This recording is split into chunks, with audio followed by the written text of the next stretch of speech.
What's up, everybody? Welcome back to another episode of the 10-7 MMA show. And today we're doing an impromptu episode dealing with this entire ordeal surrounding Michael Chandler and Conor McGregor in UFC 303, which might not even be the biggest news story anymore. We've had so much happen during the week in terms of the Khamzat Chimaev replacement. That's been completely crazy. And again, Khamzat Chimaev, for those of you guys who don't know, is my favorite fighter. I was so excited about this fight, which was supposed to happen 1 week from today. Obviously, that's no longer happening, so that's a huge disappointment. But on top of that, we're now robbed of an amazing return of Conor McGregor.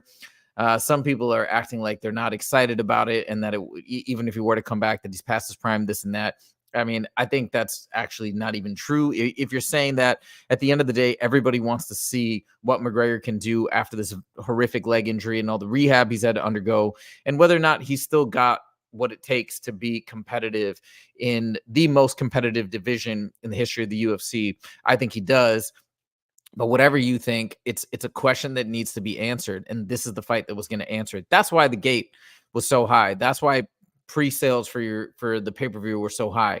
So if you want to call yourself a hardcore and say that you're just a casual, if you're tripping out about the Conor McGregor fight, I just don't think you're being sincere. I think regardless of how deep you are in the game, everybody wanted to see this. Conor McGregor is exciting. Conor McGregor is one of a kind, and what he brings in terms of his commentary, his interviews, his inspirational quotes, his fighting style, all of it is exciting. And I want to see, what the answer is to the question, does he still got it? I think he still does. So this is a huge bummer. But this comes back to the question of, did Michael Chandler at the end of the day make a mistake? And this is not, we're gonna dive into it a little bit further in a second, but before we do, let's run through the timeline. So again, UFC 303 is scheduled to happen on June 29th. We're in the dark. They canceled the press conference in Dublin, and a lot of people were speculating that the fight may be off for various reasons.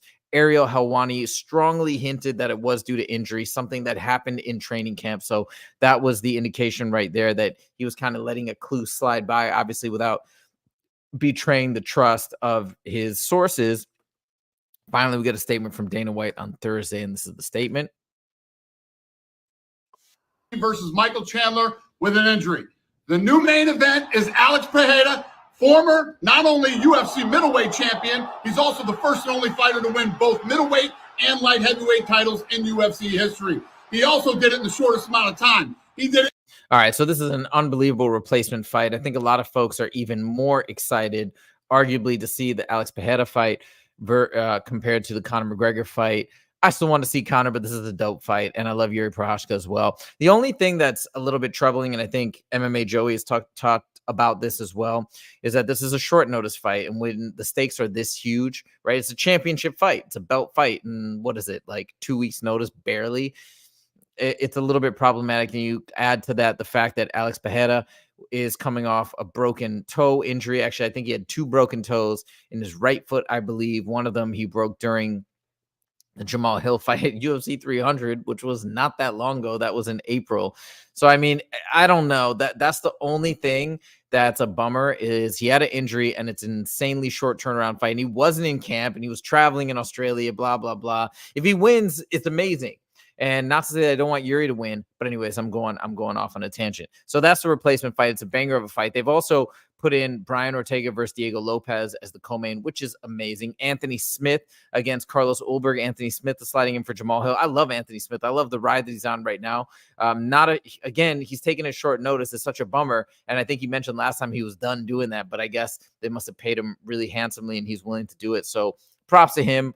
And we still got Ian Gary versus Michael Venom Page. It's going to be dope. Okay, but coming back to this question, did Michael Chandler make a mistake? Now, before we again dive into that, let's look at the statement that was issued from Michael Chandler next after this fight. So let's see what Michael Chandler says. He says, okay, the Conor McGregor, the Notorious, was never the safe bet as an opponent. He was always the highest risk, maybe the highest reward, but the highest opportunity.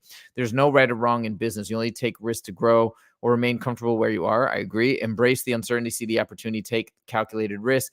That's what Chandler does. And if it doesn't go as planned, redirect the course to something even greater. Love that. It's happened to me many times in my business. I respect the man who represents the fight world better than anyone we've ever known. No fear, no limits, no excuses. Our respect to the man. I assume he's talking about Conor. Make hard work your passion. Who cares who's on the other side of the punch? Okay. It's a pretty dope statement. And it is true. Look, at the end of the day, and we're going to get into this discussion of whether or not he should have waited or whatever, what have you. Let's go to one other statement now. I want to read the statement from Conor McGregor that he just released, I think, hours ago. So let's check this out. There we go. Okay, here we go. Very tough to be ruled out of my scheduled return bout. I picked up an injury prior to the press conference that required more time to heal than was available to me. The decision to postpone the fight was not made lightly, but one made in consultation with my doctors, the UFC, and my team. I knew it all along is what it seemed like to be happening. My fans and opponent deserve me at my best for this fight, and we will get there. Thank you for the messages of support. I'm in good spirits and confident I'll be back. So again, nothing on the timeline, which is smart because if it's an injury, you don't necessarily know 100%. You want to see how the rehab goes, how the healing goes, what is he allowed to take to facilitate the healing, etc. So there's a lot of unknowns. I'm glad they're not jumping to a date right now. I think that's the smart move, even though we're chomping at the bit to see this fight. I think they're taking the time that they need, and that's that. And I think that at one point he was probably considering fighting. He's never pulled out of a fight before. He's fought with horrendous injuries. I imagine because he just suffered that bad injury 2 years ago where you had or 3 years ago now, where he had that crazy leg break. This is a massively important fight for his comeback. He's kind of got to win. Well, he doesn't have to win, I suppose. There'll still be fights out there for him. But, I mean, if he really wants to be in title contention, I think he's got to win this fight. And I think he knows it. And his team probably said, listen, you're not going in there compromised. We're going to wait. Chandler's likely going to wait. We're still going to make this happen. So that's where we're at right now in terms of this entire saga. And we come back to this question, did Michael Chandler make a mistake? Now, the reason why I wanted to talk about this is a lot of people have been clowning Michael Chandler and saying, when do I think this gets rebooked is what football always asks. If I'm literally just going off speculation of what people have said, I've heard end of August or beginning of September, like somewhere in that fall time.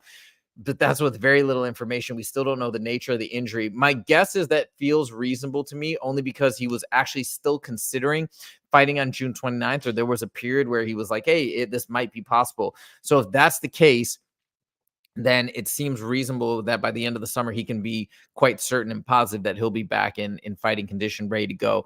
Big John McCarthy had mentioned, but I don't know if this is a substantiated claim, but that the injury is due to the leg, where he had that leg break, where he had the titanium rod inserted to protect the leg from further damage. So I do think that is, well, actually, I don't want to say that's what John McCarthy said. I have no idea if that's the legitimate case, but let's say that is the issue. And he can get it looked at by the best doctors in the world, which of course he has access to. Let's see. So that's my guess is beginning of September, but a very uneducated guess at that. So let's come back to the question at hand. Did Michael Chandler make a mistake? Now, the reason why we're talking about this is because, as I mentioned, a lot of people are clowning Michael Chandler. And I don't know, it's almost like reveling in the fact that this fight is not happening, which is sad because I'm sure he's going through it. I'm sure Michael Chandler is having a lot of angst right now, a lot of worry, concern. And I know he's a strong guy, but he's got a family to take care of. And he's really bet on this fight occurring and the potential upside that comes with this fight, whether you win or lose. I think even if he loses, this is still worth it. But let's come back to that question. Should he have waited? Now, this is a bit of a dynamic question because it's not necessarily, it doesn't sit in isolation. It's not like, did he make the right decision once and for all, right? He continues, every day he waits, he's essentially doubling down or tripling down on that decision, saying, I still want to wait. So if we rewind back to when they made The Ultimate Fighter, he probably got paid for that. I don't know how much you get paid, but he already made money there. Okay. I think at that point, definitely he was 100% making the right decision at that spot. Now, if we fast forward to even a year or a year and a half into the wait where things were uncertain, Justin, my co-host, made a really good point that they're like, oh, well, you could have had 3 fights by now, maybe 4 fights by now. You could have made all this money. You could have been that much more elevated in the sport. But he said, look, sometimes people think UFC fighters are just indestructible, invincible. We can go in and have fight after fight with no repercussions. And of course, that's not the case, right? You get damage. You take injuries. You may have to sit out. You may lose, right? He's already 3-1 in his last 4 fights. So a lot of losses against the best guys. Don't get me wrong. Dustin Poirier, Justin Gaethje, Charles Oliveira, right? Amazing competition. But who's he going to go up against? I mean, there's no shortage. What, Gamrot's insane. He's so talented. Beneil Dariush maybe, or Rafael Fiziev. I mean, all these guys are absolute killers. I mean, so he's not going to have an easy matchup if he were to take 3 fights in this time. He likely could have had an injury. He likely could have lost 1 or 2 of them as well, right? Maybe he won all 3, but these are all calculations that have to be factored into what we call in mathematics expected value, right? So you're taking the probability of these certain events multiplied by the probability of a positive outcome. For example, hey, your elevation in clout, the money you're going to get. And then now, if we're talking about winning 3 fights in a row, not saying he needed to, but that's joint probability, right? What's the probability that he's going to win this one? Maybe 50%. Okay, maybe 60% of this fight. But then now you compound that with and this fight and this fight. Now you're multiplying those probabilities. So if we have 0.6, 0.6, 0.6, you multiply them all together. I believe that's 21.6% that you win all 3. Might be even less. I'm doing that on the fly in my head. But it's a lower probability to have multiple outcomes occur, right? Versus 1 fight where if he wins, I mean, the world is his oyster. If he loses, he's still going to get a lot of elevated clout. He's going to be on the biggest platform, the biggest fight card, arguably in the last 5 or 6 years, right? Just from looking at those numbers. So did he make a mistake waiting for this one kind of golden opportunity, regardless of the compensation immediately in this fight? I don't think he did. And I think Justin really convinced me that he didn't make a mistake, because there is a great upside here with a much, like Michael Chandler talks about a high risk, high reward, but in a lot of ways, this is a lower risk taking this fight than taking 3 fights or 2 fights or whatever it may be, just in terms of the damage. Not to mention, and going back to the notion that he doesn't have to win this fight's going to be action-packed. You know it's going to be incredible, especially the way that Michael Chandler fights, the way that Conor fights. People are going to be watching it like crazy. Even if he goes out in a blaze of glory and loses, it's going to get so many eyeballs, and I guarantee you people are going to be chomping at the bit to see Michael Chandler get back in there with one of these other competitive fighters. So I still am going to stand strong and say Michael Chandler did not make a mistake. I don't think he's making a mistake by continuing to wait. Because again, somebody asked, hey, when do I think this fight's going to happen? I'm thinking end of August, beginning of September, somewhere in that zone. And I'm just parroting what other people have said or insinuated that they think would be a reasonable return for Conor McGregor. Who knows? It could be sooner, right? It could be in July. Maybe the injury is healing earlier than expected. We don't know. So there's just not enough information out there yet. We do see Conor saying he's confident that he's coming back. But anyways, my final takeaway is I do think that Michael Chandler is making the right decision at this point, continuing to make the right decision until we get to that point where he's told by the UFC, maybe nudged, or by Conor or whatever, that Conor is indeed retiring. People are saying that they're thinking Conor will just never fight again. I just don't buy it. Unless the injury is that severe, I just don't buy it. People keep going back to this financial argument that he's too wealthy and he's too well off. I just don't think people are reading this right. I think people in their minds think that when you reach a certain level of financial success, you just want to chill and you don't want to do anything.